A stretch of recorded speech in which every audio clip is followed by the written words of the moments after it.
Yeah, that's the if you look at the example like in Russia today, a large percentage of the population agrees with President Putin's longtime belief that Ukraine is not a real country. He told that 20 years ago to President Bush. He told it to then He's Ambassador. always said it. Yeah. He told it to Ambassador Bill Burns at the time when.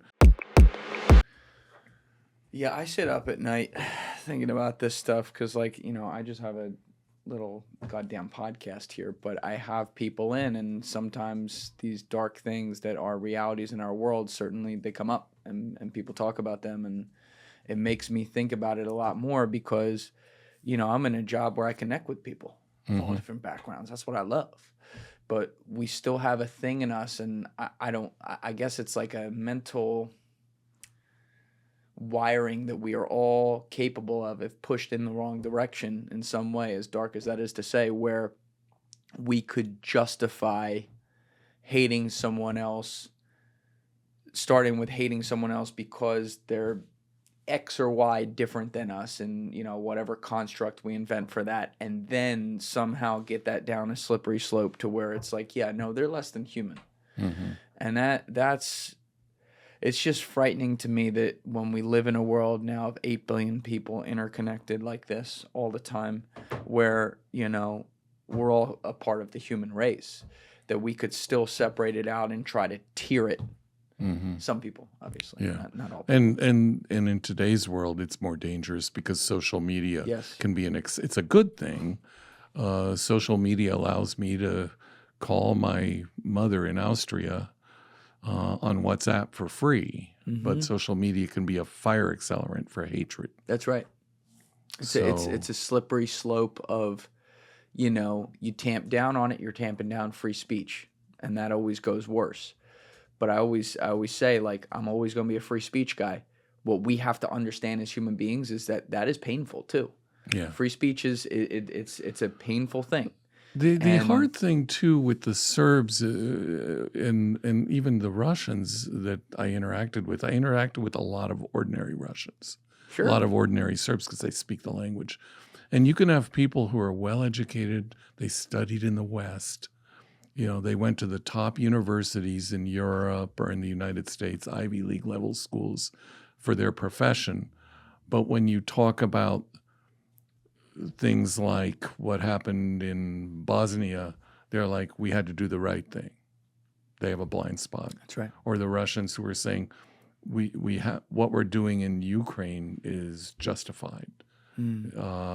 Even though they're well traveled, they've traveled throughout the world, through Europe, they're multilingual, multicultural, but they have a blind spot when it comes to certain types of nationalism. Can be a good thing. It makes us root and say rah rah and weep and salute the flag, and that's all wonderful. I'm as patriotic as anybody, but it can go down a dangerous slope when you combine it with other types. That's of thought. right.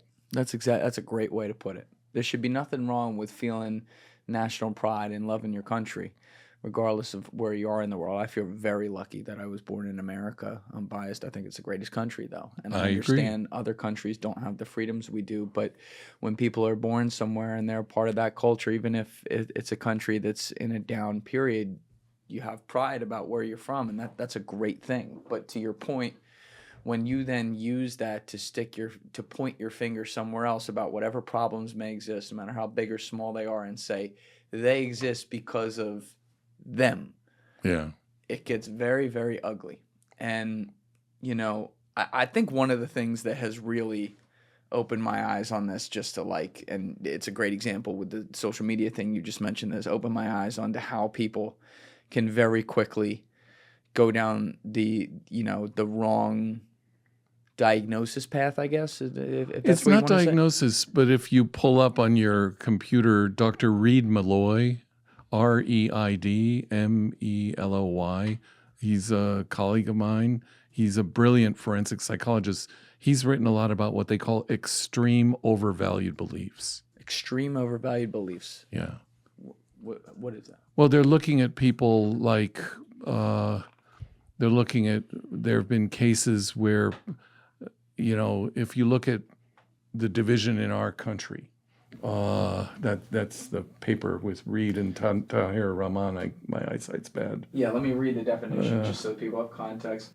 An extreme overvalued belief is shared by others in a person's cultural, religious, or subcultural group. The belief is often relished, amplified, and defended by the possessor of the belief and should be differentiated from a delusion or obsession. Over time, the belief grows more dominant, more refined, and more resistant to challenge. The individual has an intense emotional commitment to the belief and may carry out violent behavior in its service. Yeah, that's the if you look at the example like in Russia today, a large percentage of the population agrees with President Putin's longtime belief that Ukraine is not a real country. He told that 20 years ago to President Bush. He told it to then He's Ambassador. always said it. He told it to Ambassador Bill Burns at the time when Ambassador Burns was ambassador from 2004 to 2008 in Russia, and of course later became Deputy Secretary of State and CIA Director. So it's a long-held belief, and it's how do you challenge this? Or like when you look at when I was a resident, we saw victims who had survived the Branch Davidian fire, and you have to put your bias aside. You're thinking they're followers of David Koresh, who led the Branch Davidians down this horrible, tragic path. And they were grieving the loss of their friends in the fire and of Koresh.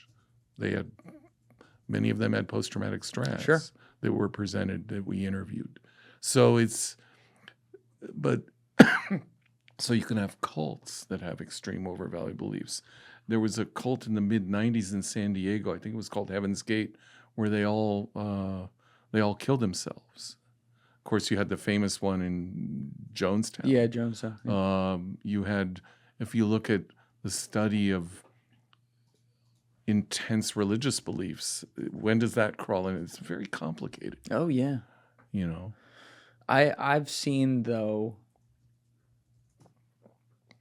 the thing that has really alarmed me recently in how quickly people can turn on stuff is the revisionism of Hitler that is happening online. Now, I don't want to overstate this. It's not like, half of people are actually revising this. It's a small percentage, but the fact that it's any real percentage at all is crazy. And to me, what it is you currently have a government in Israel who is, I will say objectively, at this point, practicing a disproportionate response, and people are seeing what that looks like and how ugly that is on the other end, and the children and women and the innocents outside of Hamas, obviously not including them, that is going on, and they are angry about that.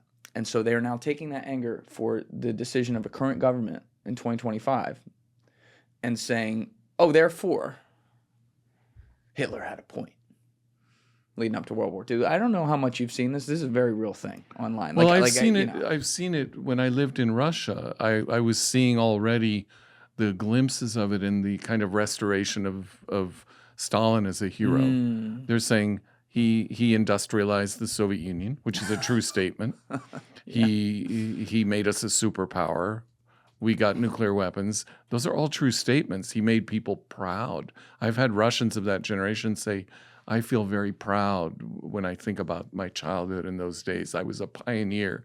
I remember the pride when I first put on that red scarf for the first time and had a pin. They remember that moment 40, 50 years later. How about the tens of millions of people he killed? Well, that when you ask that, they're like, well, these are the costs. They're just, or well, you look at China with Mao. Xi Jinping is in my profiles I've written about. They're really trying to talk about the great rejuvenation of the Chinese people and the good things that Mao did.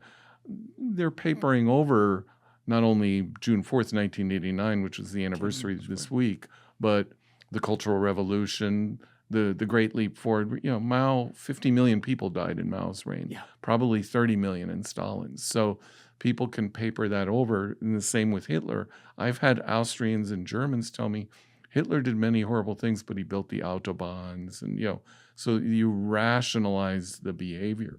So when you study these foreign leaders, you have to study their followers and how they're able to get otherwise very intelligent, rational people to go down a different kind of rabbit hole. And they're not crazy. People say, oh, they're delusional. They're not crazy. There are so many divisions now in our country, and there are psychiatrists out there that think that have written that anybody, and they're labeling half the country crazy or more, 53%. Anyone who voted for President Trump is delusional or MAGA. That's crazy. But they're not having conversations with people. The divide is so wide. Well, we are fortunate. We live in a country where we can still have a conversation if we wish to. In Russia, you can't have a conversation about the Ukraine war. If you call it the Ukraine war instead of the special military operation, and you say that online or to the wrong person, you could go to jail. Oh. So that was the other way that I got interested in this kind of work, through my work with Dr. Post, and then combining my interest in that area with working as a diplomat, as a regional psychiatrist and physician. And when I got out, I'd always kept up with the profiling world. Then I wanted to write about Putin. So I wrote my first profile of Vladimir Putin in March of 2017. Now, what did you write about him? That we misunderstand him, that we don't truly understand him, that the labels one uses to try to figure out what a leader can do, including psychiatric labels, are not terribly helpful. I mean, I certainly think, as I've written about Xi Jinping and Kim Jong-un, I call it the 3 R's. They're rational, they're ruthless, and they're very, very, unfortunately for us, very resilient. Wait, so you view Kim Jong-un as rational? Absolutely. Why is he rational? He wants to stay in power. He wants to continue the Kim family rule in North Korea. How's it rational, though, to completely starve all your people, have them dying around you, and lock them out of the world like the Truman Show? I don't understand. Don't get me wrong. I'm not therefore calling Xi Jinping rational as well, but I could see how you could make the argument that civilization carries on while he's in charge. Whereas Kim Jong-un, I mean, these people don't even have an understanding of the outside world. Actually, I want to correct you on that statement. Okay. The North Koreans are the North Korean diplomats and government, and the people that present, that present their opinions to Kim, are exquisitely well informed. I would believe that, but the actual citizens, not so much. It's going to be the elites, but they know what's going on, but they still believe in their system. So all right, so can you explain, like, psychiatrically, the full-blown reasons why he's rational then? Well, he's rational in the sense that he has clear goals. He wants North Korea. He has aspirational goals where he wants to rule the country, but he wants it to be more prosperous. When he first came to power, he made a famous speech in 2013. He said, I want people to be able to loosen their belts, so to speak, after years of privation and what they call the arduous march in the 90s, where, gosh, up to 2 million people died of starvation during the arduous march from about 1995 to 1999. That's, gosh, 10% of North Korea. But in terms of our dealings with him, he can be negotiated with as a rational actor. That's really what that term means in the context I'm using it. Okay. Because, like, I will say, when you have a guy... he's not crazy. He's not suicidal, and he's not crazy. When you do have a guy like that, though, who's willing to play around with testing his nukes and, trying to show his power to the world, I do think there's something to be said for obviously not endorsing him or, like, being excited about the guy at all, but, in Trump's first term, opening up a line of communication, because he's there. You have to deal with him. You know what I mean? I agree. And I've written and spoken publicly about that in my profile about Kim Jong-un, published in 38 North and the Cipher Brief in 2018, that the Singapore summit, Trump's move to go there was a very bold move. Yes. Unfortunately, and I thought Trump's the 2019 Hanoi thing was really the high point, and then it failed, which is a huge disappointment. What was the Hanoi thing again? That's where Trump walked away. They couldn't reach an agreement, and he said, I'm done, and he flew home. Okay. And then he tried to restart it by going to the DMZ, the first American president to walk Yes. as a sitting president, to walk into North Korea, step across the DMZ, shake hands with Kim. It's very symbolic. Unfortunately, he lost the momentum. And as I told one of my golf teachers, he asked me about it during the time, and I said, Trump's like a guy who gets the first ever eagle on the hardest par 5 in the world, but you got to play the other 17 holes. You got to follow up. And he lost the momentum in 2019 and 2020. And then it's time for the election. And then you lose the momentum because of domestic factors. And we also, in 2017, in the UN, had the support of the hardest sanctions ever from the Russians and the Chinese. We no longer have that support. Mm-hmm. So Kim has unfortunately become more aggressive, emboldened his role in Ukraine. And the thing that worries me the most about Kim, everyone is talking in the news about the amazing, historic Ukrainian drone attack against the Russian bombers. And we should all applaud the courage, the tenacity, the ability to keep it secret for a year and a half. Amazing. While they were planning it. It's a psychological blow. It won't change the course of the war, but it's a big psychological blow to the Russians to knock out a chunk of their, Air Force. But my first thought was, our enemies can now do the same thing. If you don't think Kim can send a lot of drones into South Korea, or the Iranians can do it, so technologies are used by our enemies as well. So that absolutely scares the crap out of me. Thank you guys for checking out this clip. If you haven't already subscribed, please subscribe and hit the like button on this video. It is a huge, huge help. And if you'd like to check out this clip's full podcast episode, that link is in the description below or right here. And finally, you can follow me on Instagram and X by using the links in my description below.